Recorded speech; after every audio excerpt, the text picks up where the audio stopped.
Welcome to The Explainer. Today, we're going to talk about the very stuff that literally holds us together and gives us our shape. We're diving into two absolutely critical types of connective tissue that act as our body's internal scaffolding. So, let's start with a really big question. Have you ever stopped to think about how your body is actually built? What is the internal framework that stops us from being, just a puddle on the floor? Here's the game plan for today. We'll start with the big picture on support tissues, then we'll do a deep dive into cartilage, and then bone. After that, we'll put them side by side to see how they're different, and wrap it all up with the key takeaways. All right, let's zoom out for a second and just look at the big picture here. What is the role of these supportive connective tissues inside our bodies? Basically, you can think of these tissues as the essential building materials for your body. They're like the frame of a house, giving you shape, strength, and even flexibility, all at the same time. They are the scaffolding that holds everything together. Okay, first up is cartilage. Let's explore how this incredible material manages to be both strong and super bendy at the same time. It's a real biological wonder.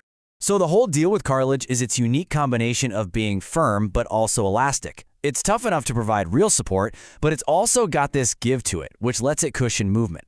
Now, how it works is all in its structure. You have these special cells called chondrocytes, and they live in these tiny little chambers. From inside their little homes, they pump out this amazing, rubbery, jelly-like matrix. This stuff is packed with collagen fibers and a gel that's great at holding water. And that is the secret sauce. That spongy recipe is exactly what gives cartilage its supportive and flexible power. And you find this stuff all over the place. It makes up the rings that keep your windpipe from collapsing when you breathe. It's the shock-absorbing discs between the bones in your spine. And it provides that super smooth cushioned surface at the ends of your bones so your joints can move without grinding. All right, so we've talked about the flexible cushion. Now let's shift gears and get to the hard part. Literally.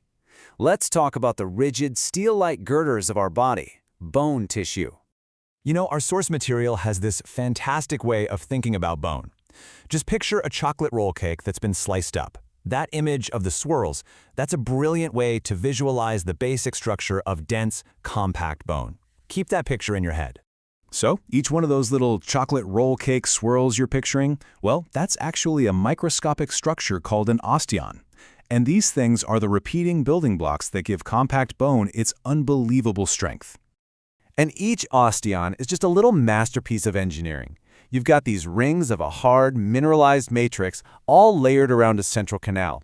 And that little channel in the middle is so important. It's like a highway for blood vessels and nerves that keep the whole bone tissue alive. Now, living inside this amazing structure are two main types of cells. First, you've got the osteoblasts. Think of them as the construction crew. They're the ones busy building new bone. But once they finish their work and get trapped inside the matrix they just built, they mature and become osteocytes, the maintenance crew, responsible for the day-to-day upkeep. So, what's the big difference between the bone matrix and the cartilage matrix? Well, bone also has those tough collagen fibers to keep it from being too brittle, but here's the game changer. It's heavily mineralized. It's packed solid with hard inorganic salts like calcium and phosphate. That's what gives bone its incredible hardness and rigidity. So what's the payoff for this super hard, rigid structure? Well, bone's main jobs are pretty clear. Provide rock-solid support for the entire body and give us the incredible strength we need to move and withstand all kinds of forces. Okay, so we've met the two main characters, cartilage and bone.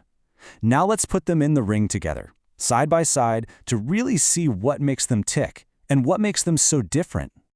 This table just lays it all out perfectly. You can see the different cells, the different matrices, but look closely at the blood supply. This is huge. Bone is vascularized. It's filled with blood vessels. Cartilage is avascular. It has none. And this one difference explains so much. It's why a broken bone can heal pretty well, but if you damage the cartilage in your knee, it might never fully recover. So, after all that, let's boil it all down. What's the bottom line? What are the most important things to remember about our body's amazing scaffolding? The main thing to get is that our body uses two totally different strategies for support. It's about having two different tools for two different jobs. One is hard and rigid. The other is soft and flexible. And this really gets to one of the coolest and most fundamental rules in all of biology. Structure dictates function. The jelly-like matrix of cartilage makes it perfect for flexible, cushioned support. The hard, mineralized matrix of bone makes it the absolute ideal material for rigid strength. Together, you get this perfect partnership: support plus flexibility and support plus strength. And that leaves us with one last thing to chew on. These tissues aren't just dead building materials. They are living, dynamic parts of us. So how do they change as we go through life? And what does